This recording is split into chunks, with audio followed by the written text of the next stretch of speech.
Magandang umaga sa inyo lahat. Ako nga pala si...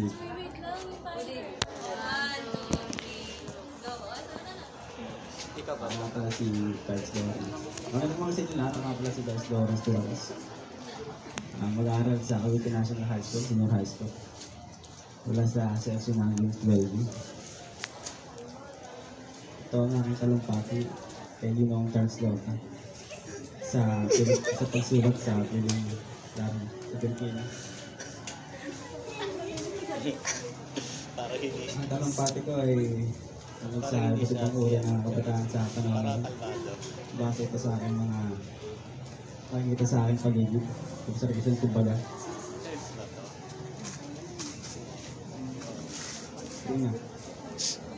Ang napakasawa ng maaga. Napakasawa ng maaga. Wala nang kapusokan ng mga bata. Ginagawa ang mga hindi ba dapat at hindi planado.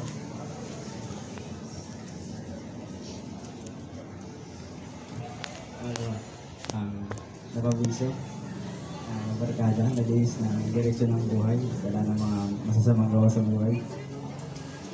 Gusto ko yung prom. Ayoko naman. Pangatlo, ay ang muna ang pag-aaral. Sumunod sa tradisyon na mag-aaral mabuti at dahil doon nakatapos siya ng pag-aaral. Nangyayari lamang ang mga ito kung napabayaan ka ng magulang mo o sinubay mo ang payo nila na nakakabuti para sa iyo.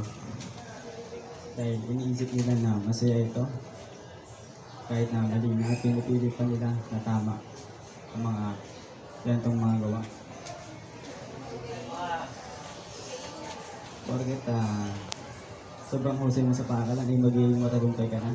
Pinsan nila lahat dahil ang mga nagkatagumpay ay mga hindi nakatapos silang mga madidiskarte. Kadalasan naman natatalo ng madidiskarte ang talino galing sa paaralan. At hindi porket sobrang hindi naman porket galing ka sa balik-balikong pamumuhay ay hindi mo naman mararating ang mga pinapangarap mo. At hindi porket numero 1 ka sa paaralan ay magiging matagumpay ka na. Kadalasan sila pa yung masabik sa kasiyahan dahil sa sobrang pag-aaral. At doon sila nawawala. Dahil ang paakalan ay ginagawa kang trabador o empleyado. Sa paakalan hindi tinuturo kung paano kumita ng pera. Kung meron man, hindi naman mga milyonaryo o successful yung natuturo. Gets? At wag pang inaalalaw kung galing ka sa balik-balikong pamumuhay.